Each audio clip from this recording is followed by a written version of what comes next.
Take this to the retired Lieutenant General Richard Newton right now, as former Air Force Vice Chief of Staff, NewsNation senior national security contributor, joins us. Why don't you give us your thoughts on Afghanistan, just because Paul and I were talking about it, then we'll move on maybe to another subject or two. But your thoughts on that hearing and the Afghanistan withdrawal. You bet, Colin. I think Paul's comments are spot on. I think the accountability is squarely on the shoulders of our Commander-in-Chief.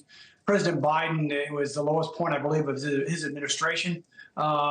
And certainly the remarks and the comments by Generals Milley and McKenzie, Milley being the chairman of the Joint Chiefs of Staff, or former chairman, and General McKenzie being the commander-in-chief of commander of U.S. Central Command, were spot on. And there's obviously a disconnect inside the administration between the Department of State and the Department of Defense, which led to what I would call that debacle of a withdrawal from Afghanistan. It's had broader implications, though, Colin, and that is beyond just what our withdrawal, or even our, again, what I would call almost a surrender in Afghanistan.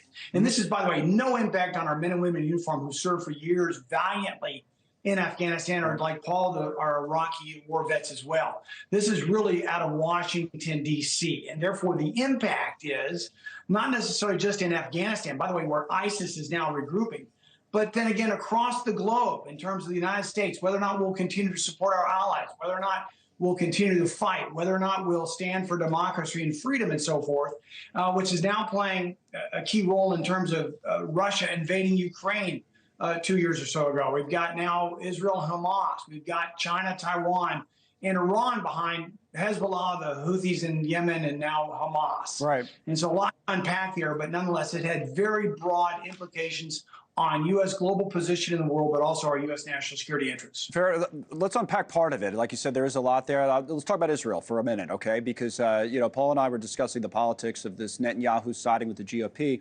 I want to talk to you, General Newton, if I can, about the war itself and what's going to happen next. For example, Rafah, right, in the southern part of the Gaza Strip. So this is from Axios, and Axios scooping that the White House will propose alternative options in Rafah. Both Biden and Netanyahu, they say, have drawn red lines around an Israeli operation in this southern Gaza city where more than 1 million people have been displaced, 1 million Palestinians, and they're sheltering. What do you think is the best option in Rafah? It's astounding to me that comments either come from Jake Sullivan, our national security advisor, or the president himself, saying that we stand behind Israel and for them to essentially defeat Hamas, but at the same time, we're not going to support them in terms of going in and having to conduct those offensive operations from the ground and air to do so.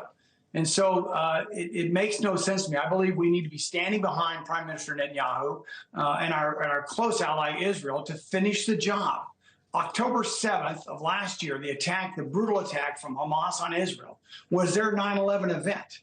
And the only way to defeat Hamas and prevent Hamas from regrouping and coming back again, doing the same thing either months or years from now, is to go in, and you have to go into Rafah and destroy the last 4 to 5 battalions of about 1,000 or so per battalion terrorists that exist in order to prevent Hamas from, again, regrouping and coming back.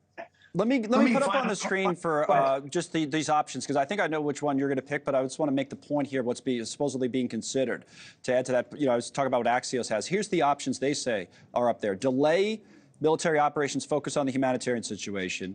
Focus first on securing Egypt's border with Gaza, destroy the tunnels, prevent weapons from coming into Gaza. But you're saying the focus should be getting in, no matter what. That's the main focus, getting in, destroying Hamas. That's your view. That is the main focus. Again, we've got 1.4 million innocent Gazan civilians inside Gaza, obviously, and they're facing starvation at this point. The longer that we delay, the longer that Israel is not allowed to finish the job, I think the longer you're going to see a humanitarian crisis and a deepening humanitarian crisis inside of Gaza. Second point is we're also on the clock for the freeing of those 130 hostages if we assuming that there are 130 still alive.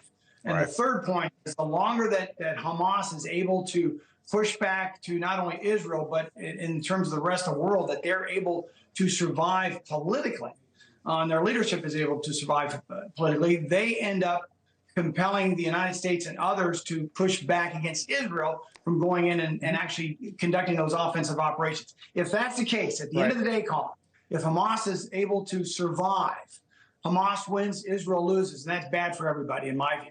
All right, General Newton, as always, thank you, sir. Thanks so much for watching. Just go to joinnn.com to find NewsNation on your television provider. And don't forget to click the red subscribe button below to get more of NewsNation's fact-driven, unbiased coverage.